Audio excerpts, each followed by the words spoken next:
welcome to the House of Life. Our dearest Heavenly Father, Lord, we thank you for this wonderful day, Lord God, for allowing us, Lord, to fellowship with one another, Lord God, for giving safe travel, Lord, for the Korean missionaries, Lord God. Namabot sa Ginoo, rest tabang nga safe, Lord God.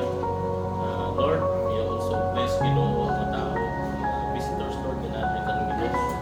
We want to experience tonight another level of Bible Reading International Academy program. Okay? So we started Bible reading in 2015, and now we already have like more than 700 alumni.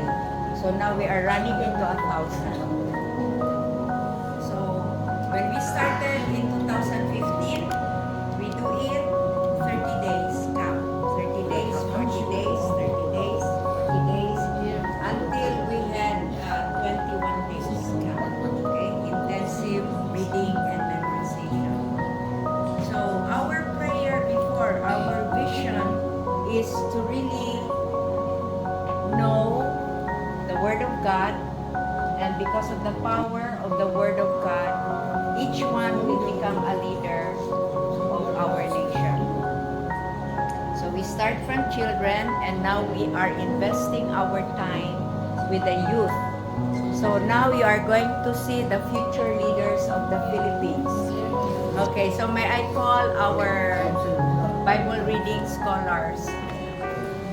John 13:34-35. A new command I give you, love one another as I have loved you, so you must love one another.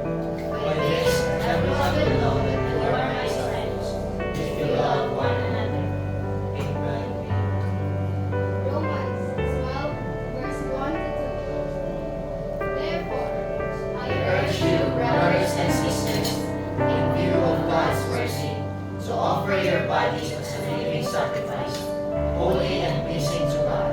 This is your true and proper worship. Do not conform to the pattern of this world, but be transformed by the renewing of your mind, that you will be able to test and approve what God's will is, His good, pleasing, and perfect will.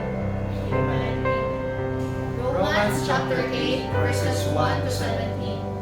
Therefore, there is now no condemnation for those who are in Christ Jesus, because through Christ Jesus, the law of the Spirit who gives life has set you free from the law of sin and death. For what the law was powerless to do, because it was weakened by the flesh, God did by sending His own Son, the likeness of sinful flesh, to be a sin offering, and so He condemned sin in the flesh, in order that the righteous requirement of the law might be fully met in us, who do not live according to the flesh, but according to the Spirit. Those who live according to the flesh have their mindset on what the flesh desires, but those who live in accordance with the Spirit have their mindset on what the Spirit desires.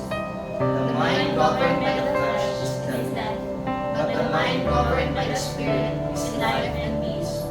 The mind governed by the flesh is hostile to God. It does not submit to God's law, nor can it do so.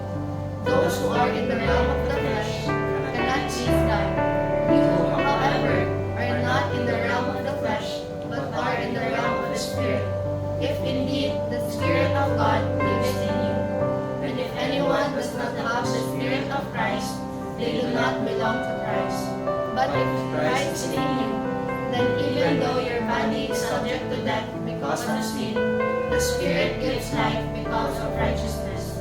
And if the Spirit of faith, who raised Jesus from the dead, is living in you, then He who raised Christ from the dead will also give life to your mortal bodies because of His Spirit who lives in you. Therefore, brothers and sisters, we have an obligation, but it is not to the flesh to live according to it. For if you live according to the flesh, you will die.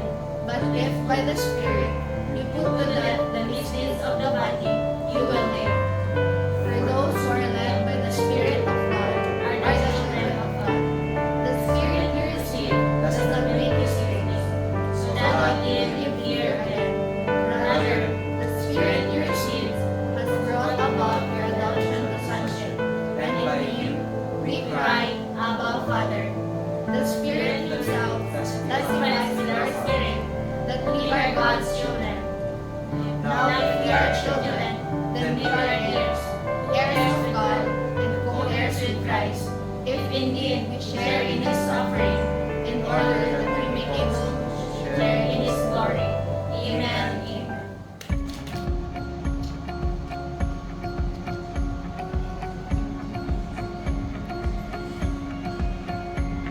This current is trying to wreck me, like castles of sand, castles of sand. I feel like an enemy army is marching